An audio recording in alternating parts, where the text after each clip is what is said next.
The Baltic wind carried the scent of autumn decay across the Courland Peninsula, mixing with the acrid smell of diesel exhaust and unwashed men. Friedrich Weber sat on an overturned ammunition crate, his hands trembling slightly as he held the thin paper against his knee, trying to compose words that would somehow make sense of the incomprehensible. Around him, the sounds of an army in confusion echoed through the pine forests, shouted orders, the grinding of tank treads repositioning, the nervous laughter of men who didn't yet understand what had happened to them. October 1944 had arrived with the cruel efficiency of a trap snapping shut. The Soviet summer offensive had driven deep into the Baltic states, and now Army Group North found itself severed from the rest of the Wehrmacht, cut off on a narrow peninsula jutting into the Baltic Sea. 200,000 German soldiers, along with their equipment, supplies, and increasingly hollow promises of relief, were encircled. Friedrich had watched the maps in the command tent, seen the red arrows of Soviet advances closing like pincers, transforming their position from a defensive line into a prison. He had been a schoolteacher once in a small Bavarian village where the biggest concerns were whether students had completed their grammar exercises and if the harvest would be good. That life seemed to belong to another man entirely, someone who had believed in order, progress, and the fundamental rationality of the world. The uniform he now wore had transformed him into something else, though he still carried within him the teacher's instinct to understand, to explain, to find meaning in chaos. The letter to Anna began with reassurances he wasn't certain he believed. He wrote of their strong defensive positions, the quality of their fortifications, the certainty that relief forces would break through the Soviet lines within weeks. He described the peninsula's geography as if teaching a lesson, the forests that provided cover, the roads that remained under their control, the ports where supplies could theoretically arrive. He did not mention the growing unease in the officers' faces, the whispered conversations that stopped when enlisted men approached, the way veteran soldiers had begun hoarding extra rations. Hans Müller sat nearby, cleaning his rifle with the methodical precision of a man who had performed the task 10,000 times. At 38, he was ancient by infantry standards, a survivor of campaigns in Poland, France, and the endless Russian front. His face carried the weathered cynicism of someone who had long ago stopped believing in victory and now fought simply out of habit and the desire to see another sunrise. He watched Friedrich write with an expression somewhere between pity and contempt. Young Peter Hoffmann paced the perimeter of their position, his boyish face still carrying traces of the enthusiasm that had brought him to the recruiting office on his 18th birthday. 6 months earlier, he had arrived in Courland just 3 weeks before the encirclement, full of stories about defending the fatherland and earning glory. Now his eyes darted nervously toward every distant sound, and he jumped at the crack of branches in the forest. The other soldiers treated him with a mixture of protective affection and irritation, knowing his innocence would either be shattered or get him killed, probably both. The initial shock of their situation had given way to a strange, suspended normalcy. Orders continued to arrive from Army Group headquarters. Defensive positions were strengthened. Patrols went out and returned. The Soviets probed their lines but launched no major assault, seemingly content to let them wither in isolation. Supply aircraft still arrived, dropping crates of ammunition and food, proof that someone somewhere remembered they existed. This created a peculiar cognitive dissonance. They were abandoned but supplied, trapped but organized, defeated but unbroken. Friedrich had tried to explain their situation to Anna without alarming her, a nearly impossible task. He wrote about the beauty of the Baltic coastline, the camaraderie among the men, the efficiency of their supply system. Between the lines, anyone who knew him well might detect the questions he couldn't quite articulate. Why had they not been evacuated when the opportunity existed? What strategic value did this peninsula hold that justified leaving an entire army group to defend it? How long could they maintain their position against an enemy that controlled everything around them? The evening brought an officer's briefing that Friedrich attended as a senior NCO. The map showed their situation with brutal clarity. A pocket roughly 100 kilometers long and 50 wide, pressed against the sea, surrounded by Soviet forces that outnumbered them significantly. The officer delivering the briefing spoke with forced confidence about the importance of tying down Soviet divisions, preventing them from being deployed elsewhere. He mentioned the Führer's personal interest in their position, the strategic significance of denying the Soviets access to Baltic ports. He did not mention evacuation plans because there were none. After the briefing, Hans finally spoke, his voice carrying the flat affect of a man stating obvious truths. The High Command had written them off, he said. They were a sacrifice, a delaying action, an acceptable loss in a war that was already lost. Peter protested immediately, his voice rising with indignation, speaking of duty and honor and the certainty of German victory. Hans simply returned to cleaning his rifle, having said his piece. Friedrich finished his letter as darkness fell, sealing it with the knowledge that it might take weeks to reach Bavaria if it reached there at all. He had written about hope and duty, about waiting patiently for relief, about his love for Anna and his certainty they would be reunited. He had not written about the fear that gnawed at him, the suspicion that they had been forgotten, or the terrible possibility that their sacrifice served no purpose beyond postponing an inevitable reckoning. Around him, 200,000 men settled into their positions, beginning a wait that would stretch far longer than any of them imagined. Winter descended upon the Courland Peninsula with the merciless intensity of a punishment, transforming their trap into something closer to purgatory. Friedrich's fingers had grown clumsy with cold as he wrote his letters now, the ink sometimes freezing before he could complete a sentence. December 1944 brought snow that buried their trenches and turned every movement into an exhausting struggle against the elements. The wind off the Baltic cut through every layer of clothing, and men huddled together for warmth in dugouts that smelled of unwashed bodies, damp wool, and the peculiar mustiness of despair taking root. The cognitive dissonance of the situation had become almost unbearable. They won every engagement, repelled every Soviet probe, maintained their defensive lines with the efficiency that German military doctrine demanded. Yet each victory felt increasingly hollow, a tactical success in service of a strategic catastrophe. Radio broadcasts from the mainland brought news that made their accomplishments meaningless. The Allies had crossed into Germany itself, cities were falling to bombing raids that turned entire neighborhoods into ash, and the vaunted Ardennes offensive, Hitler's last gamble in the West, had collapsed in failure. Friedrich's letters to Anna had evolved from reassurance to philosophy, from reporting facts to questioning meaning. He wrote about the strange timelessness of their existence, how days blurred into weeks without the normal markers of progress or purpose. They defended ground that led nowhere, held positions that protected nothing, maintained an army that served no function beyond its own survival. He found himself returning to questions he had once posed to his students about duty and morality, but now the abstract had become terrifyingly concrete. Was there honor in following orders that served no rational purpose? Did loyalty to comrades justify perpetuating a war already lost? He suspected Anna would never receive these letters, yet he continued writing them, as if the act itself provided some anchor to sanity. Christmas Eve arrived with a bitter irony that was not lost on the men. They had prepared for it as soldiers do, hoarding small luxuries from supply drops, fashioning decorations from whatever materials could be found. Someone had carved a crude nativity scene from wood scraps. Another soldier produced a harmonica and played carols that reminded them all of homes they might never see again. Their Christmas dinner consisted of slightly larger rations than usual, a bit of preserved meat, some hard bread, and ersatz coffee that tasted like burnt grain. Officers distributed a small allotment of schnapps, enough for each man to have perhaps 2 swallows of warmth. Friedrich sat with Hans and several others in a dugout reinforced with timber from a destroyed barn, a small fire providing more psychological comfort than actual heat. The conversation turned, as it inevitably did, to the question that haunted them all. Why were they still here? Supply drops continued with surprising regularity, suggesting that High Command had not completely forgotten them. Aircraft still evacuated the most seriously wounded. Orders arrived regularly, detailed and specific, as if they were part of a functioning military campaign rather than an isolated pocket that had ceased to matter strategically months ago. Hans had grown more openly bitter, his cynicism hardening into something approaching rage. He spoke of the generals who had ordered them to hold this position, safe in their headquarters hundreds of kilometers away, making decisions that cost nothing to them. Personally, he mentioned the rumors that some high-ranking officers had been evacuated by air, leaving the enlisted men to their fate. Young Peter, who had once argued passionately about duty and honor, now sat silent, staring at nothing, his spirit broken by news that had arrived 3 weeks earlier. The letter had come through official channels, forwarded from Peter's home in Saxony. His mother, father, and 2 younger sisters had died in a bombing raid on Dresden. The apartment building where they lived had taken a direct hit, and there had been nothing left to bury. Peter had read the letter once, folded it carefully, and placed it in his breast pocket where it remained, a talisman of loss. He had stopped talking much after that, performing his duties with mechanical efficiency but seeming to inhabit his body only partially, as if the essential part of him had departed with his family. Friedrich watched the young man with growing concern, recognizing the signs of someone slipping away from the will to survive. He tried to engage Peter in conversation, to draw him back to the present, but the boy responded in monosyllables. Hans surprisingly showed more patience with Peter than with anyone else, perhaps recognizing in the young soldier's grief something more honest than the patriotic platitudes they had all been fed. The Soviet attacks continued throughout the winter, probing actions designed to test their defenses and inflict casualties without committing to a major offensive. The Red Army seemed content to let winter and isolation do much of their work for them. Each engagement followed a familiar pattern: artillery bombardment, infantry assault, fierce resistance, Soviet withdrawal. The Germans counted their victories and repelled attacks, while the Soviets counted theirs in German casualties that could not be replaced. Friedrich found himself thinking often about the nature of their sacrifice.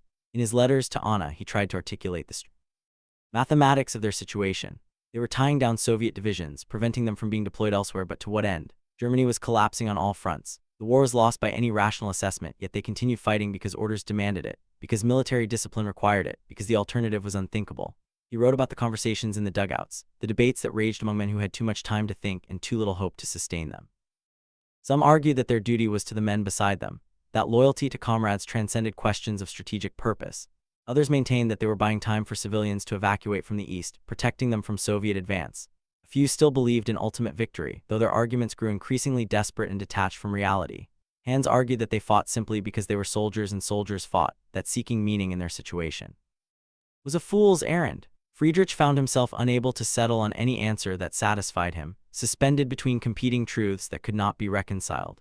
January 1945 brought news that shattered what remained of their illusions. The Soviet winter offensive had broken through German lines in Poland, advancing toward the Reich itself at a pace that suggested total collapse. The Vistula-Oder operation drove hundreds of kilometers in weeks, and suddenly the war that had seemed distant was approaching the German heartland with terrifying speed. Friedrich listened to these reports and felt the last vestiges of hope drain away. They were defending a peninsula in Latvia while the Soviet army drove toward Berlin. Their sacrifice had become not just futile but absurd, a footnote to a catastrophe. The supply drops continued, and this became almost more maddening than if they had been completely abandoned. Someone somewhere had decided they were worth keeping supplied but not worth evacuating. The logic escaped Friedrich entirely. They received ammunition to fight battles that changed nothing, food to sustain an army that served no purpose, medical supplies to preserve lives that would likely end in Soviet prison camps. Each supply drop felt like a mockery, a reminder that their abandonment was not accidental but deliberate, a calculated decision made by men who would never face the consequences of their choices. Peter's decline accelerated through January. He began volunteering for the most dangerous patrols, taking unnecessary risks, as if seeking an end he could not bring himself to choose directly. Hans and Friedrich took turns watching him, trying to keep him from his own destructive impulses, but they could not be everywhere. The young man had become a ghost, technically alive but animated only by grief and a death wish he lacked the courage or perhaps the selfishness to fulfill outright. Friedrich's letters grew darker, more questioning, less concerned with maintaining morale or protecting Anna from harsh truths. He wrote about the moral weight of their situation, the guilt of surviving when so many had died, the shame of participating in a war machine that had brought such catastrophe to the world. He questioned whether there was redemption possible for men like him, who had followed orders and done their duty even when duty demanded the indefensible. These were not questions he expected Anna to answer. They were confessions to a witness who might never read them, a record of a man trying to maintain his humanity in circumstances designed to destroy it. March arrived with the sound of distant thunder that was not weather but artillery, the death throes of a Reich that had promised 1,000 years and would barely survive 12.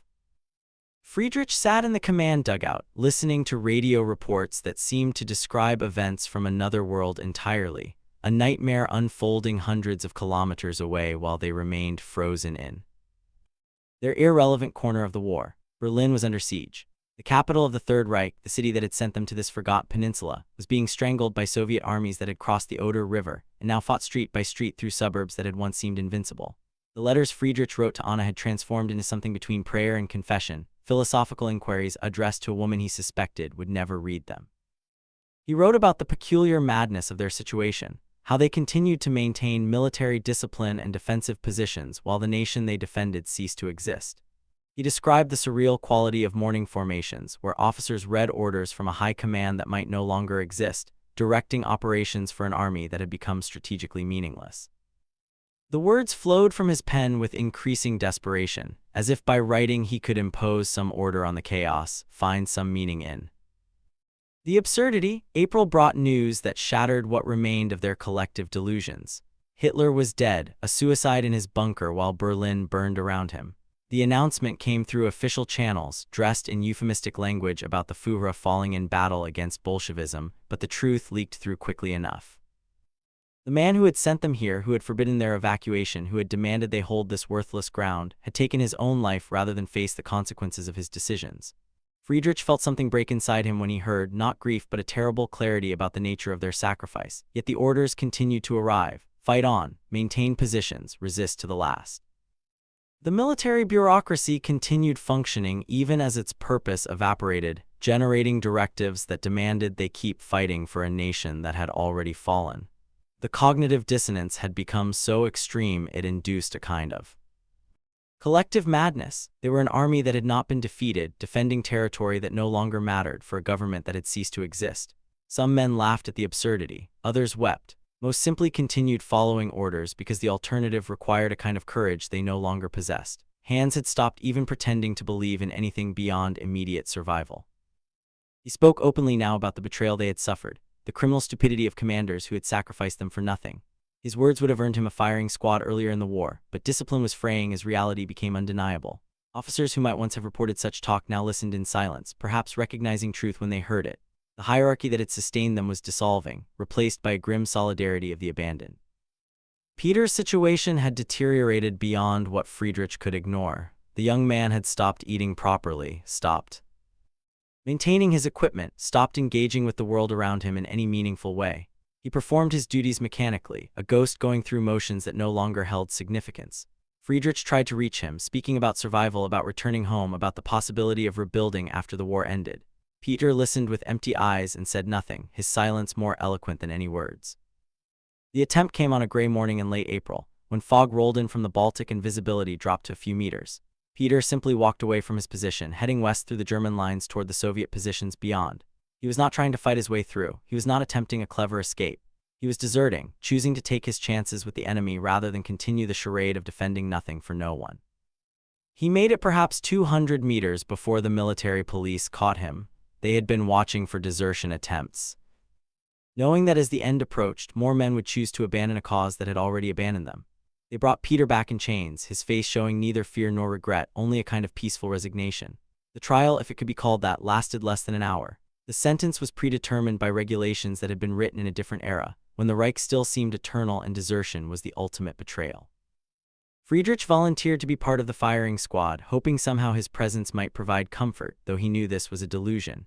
They assembled at dawn, 6 men with rifles, one loaded with a blank so each could tell himself he might not have fired the fatal shot. Peter stood against a bullet-scarred wall, refusing the blindfold, his eyes finally showing something like peace. He was 18 years old, an orphan who had lost everything and chosen to stop fighting for a nation that had taken his family and given him nothing but grief in return. The volley echoed across the peninsula and Peter crumpled. Friedrich felt something fundamental break inside him, a final severing of whatever thread had connected him to the belief that their sacrifice held meaning. They had just executed a boy for the crime of recognizing what they all knew, that continuing to fight was madness, that their duty had become indistinguishable from suicide, that honor and insanity had merged into something monstrous. That night, Friedrich and Hans sat in their dugout, passing a bottle of schnapps that Hans had been hoarding for months. The conversation that followed was the kind that could only happen between men who had survived too much together, who had moved beyond judgment into a realm of brutal honesty. Hans argued that Peter had been the sanest among them, that choosing to end the charade was more rational than continuing to pretend their sacrifice mattered.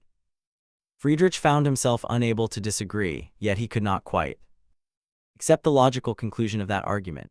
They debated through the night, their voices low and intense, wrestling with questions that had no good answers. Was there honor in following orders that served no purpose? Did loyalty to comrades justify perpetuating a war that was already lost? At what point did duty become complicity in madness? Friedrich thought of his students back in Bavaria, how he had taught them about moral philosophy as if it were an abstract exercise.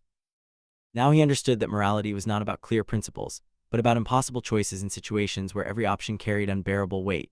The Soviet attacks intensified through late April and early May, as if Stalin wanted to crush them completely before the inevitable surrender. The Red Army launched coordinated assaults along multiple sectors, no longer content to simply contain them. Artillery barrages that lasted hours preceded infantry attacks supported by tanks and aircraft. The Germans fought back with the desperate efficiency of men who knew they were defending nothing but could not stop fighting because fighting was all they had left. Friedrich wrote what he believed would be his final letter to Anna on May 7th, as rumors spread that surrender was imminent. He wrote about his love for her, about the life they had shared before the war, about his bitter confusion regarding why they had been abandoned. He described Peter's execution and his own complicity in it, confessing sins he knew she might never forgive. He wrote about the men who had died defending this worthless ground, the thousands who would never return home, the waste of lives that had been spent for nothing. He sealed the letter knowing it would likely never reach her, that it would be lost or destroyed or confiscated by Soviet forces when they finally surrendered. Yet he had written it anyway because the act of writing was the last way he could assert his humanity, the final gesture of a man trying to remain himself in circumstances designed to reduce him to nothing more than a number in a casualty report. The night of May 7th passed with strange quiet, as if the entire peninsula was holding its breath. Men sat in their positions, cleaning weapons they might never fire again, writing letters they might never send, saying goodbyes they might never deliver. Friedrich looked at the faces around him, these men who had become closer than family through shared suffering, and wondered how many would survive what came next. Soviet prison camps were notorious for their brutality. and German soldiers could expect little mercy from an enemy they had treated with such cruelty during the invasion. Dawn on May 8th brought the order they had been simultaneously dreading and hoping for: ceasefire, prepare to surrender. The war in Europe was over. Germany had capitulated unconditionally. Army Group Courland was to lay down its arms and submit to Soviet authority. Friedrich felt nothing at first, then a wave of emotions so complex he could not separate them. Relief, grief, rage, shame, and underneath it all, a terrible emptiness where purpose had once resided. The order arrived at 600 hours on May 8th, transmitted through channels that had somehow remained functional even as the Reich they served disintegrated into ash and memory. Friedrich held the typed directive in his hands, reading the words that officially ended their war. All units of Army Group Courland were to cease hostilities immediately and prepare for surrender to Soviet forces. The paper trembled slightly, though whether from his hands or the morning wind off the Baltic, he could not say. Around him, men received the news with reactions that ranged from relief to rage to a numb silence that suggested something beyond emotion, a psychological state for which no adequate word existed. The actual process of surrender carried a strange anticlimax that seemed almost insulting after months of being forgotten. They were instructed to stack their weapons in designated areas, to form into columns for processing, to await further orders from Soviet command. Officers moved among the ranks, ensuring compliance with a discipline that persisted even in defeat, the final reflex of a military machine that had outlived its purpose. Hans threw his rifle onto the growing pile with a gesture of contempt, while others placed their weapons almost reverently, as if laying to rest something sacred that had died badly. Friedrich watched as 200,000 men transformed from an army into a mass of prisoners, the transition marked by nothing more dramatic than the removal of weapons and the arrival of Soviet guards. The Red Army soldiers who took control of their positions looked exhausted themselves, veterans of a war that had cost them millions. Some showed triumph in their faces, others merely weariness. A few looked at the Germans with hatred that needed no translation, remembering what Wehrmacht forces had done during the invasion of their homeland. Friedrich understood that hatred and could not argue against it, knowing the crimes that had been committed in the name of the nation he had served. The columns formed slowly, men gathering what few possessions they could carry, saying farewells to comrades who might be separated in the chaos of captivity. Hans and Friedrich stayed together, an unspoken agreement that they would face whatever came next as they had faced everything else. The march began in mid-morning, thousands of men moving east under Soviet guard, leaving behind the positions they had defended for 8 months. Friedrich looked back once at the trenches and dugouts that had been their world, already being scavenged by Soviet soldiers for anything useful, and felt nothing. That chapter had ended, and he could not yet imagine what the next might hold. The journey to the collection points took 3 days, a march through countryside that showed the scars of war but also the persistence of life. Latvian civilians watched them pass, their faces showing complex emotions that Friedrich could not fully read. Some looked satisfied to see their occupiers brought low. Others showed pity, perhaps recognizing that the ordinary soldiers trudging past were themselves victims of decisions made by men who would never face consequences. Children stared with wide eyes at the endless columns of defeated Germans, witnessing history without understanding its weight. The collection camp was a former military facility, now repurposed to hold thousands of prisoners awaiting transport to the Soviet interior. Conditions were harsh, but not yet the horror that would come later. They received minimal rations, slept in overcrowded barracks, and waited for processing that seemed designed more to break their spirits than to accomplish any practical purpose. Men began to sicken almost immediately, their bodies finally surrendering to months of stress and deprivation now that the adrenaline of survival had faded. Friedrich watched soldiers he had served with for years decline rapidly, their will to live evaporating once the structure of military purpose was removed. Hans contracted dysentery within the first week, his body racked by a disease that thrived in the unsanitary conditions of the camp. Friedrich tried to care for him, sharing what little food he could spare, but resources were scarce and medical attention nearly non-existent. They talked during the long nights, conversations that wandered through their shared experiences, trying to make sense of what they had endured. Hans spoke with surprising tenderness about a wife he had not seen in 3 years, children who would barely remember him. He made Friedrich promise to find them if he survived, to tell them that Hans had thought of them at the end. Friedrich made the promise knowing he might never be able to keep it. Hans died on June 3rd, one of thousands who would not survive to see the prison camps that awaited in the Soviet interior. They buried him in a mass grave with dozens of others, no markers, no ceremony, just bodies returned to earth with the efficiency of men who had seen too much death to treat it as anything special. Friedrich stood at the edge of the grave and tried to find words that would honor his friend, but everything he thought to say seemed inadequate. In the end, he simply stood in silence, bearing witness to the passing of a man who had survived 4 years of war only to die in captivity after it ended. The transport trains began arriving in July, cattle cars that would carry them east into the vast Soviet interior. Friedrich was loaded into a car with 60 other men, far beyond its intended capacity, and the doors were sealed. The journey lasted weeks, a nightmare of heat, thirst, hunger, and disease. Men died standing up, held upright by the press of bodies around them. The train stopped occasionally to remove the dead and allow the living to relieve themselves, but these stops were brief and irregular. Friedrich survived by retreating into his mind, reciting poetry to himself, remembering lessons he had taught, imagining conversations with Anna that kept him tethered to his humanity. The prison camp in the Urals was a place designed to break men through labor and deprivation. Friedrich worked in a lumber camp, felling trees in conditions that killed dozens every week. He survived through a combination of luck, stubbornness, and the small kindnesses of fellow prisoners who shared what little they had. The years blurred together, marked only by the changing seasons and the gradual diminishment of their numbers. Of the 200,000 men who had surrendered in Courland, fewer than half would ever return home. The framing device shifts here, moving forward to 1949. Anna Weber sat in her kitchen in Bavaria, holding a package that had arrived that morning.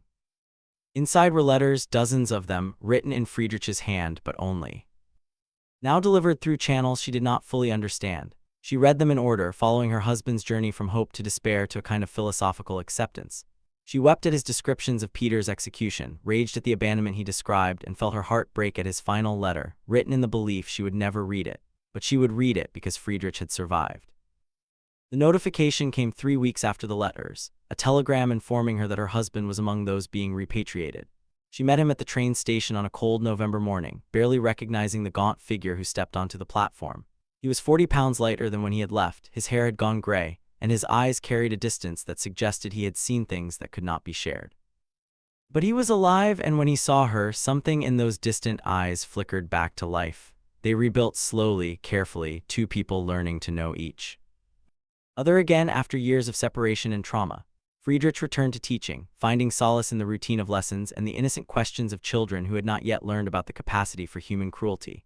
He kept all his letters in a wooden box, along with letters from other soldiers that had somehow found their way to him over the years, a chorus of abandoned voices speaking from history's margins. The epilogue reflects on the Courland Pocket as a metaphor for the senseless continuation of war beyond reason. 150,000 German soldiers had been left behind, fighting battles that changed nothing, defending ground that served no purpose, sacrificing themselves for a cause that had already been lost. Their story was footnoted in history books, overshadowed by the larger catastrophes of the war's end. But for the men who lived it, for the families who waited for soldiers who never returned, it was the entirety of their world. Friedrich sometimes spoke to his students about duty and morality, about the difference between following orders and thinking critically about the orders one follows. He never told them directly about Courland, about Peter's execution, about the months of being forgot. But his lessons carried the weight of experience, the hard-won knowledge of a man who had learned that honor without wisdom is merely obedience, and obedience without question is the path to atrocity. The box of letters remained in his study, a testament to the cost of forgetting, a reminder that every statistic in a history book represented a life as complex and valuable as his own.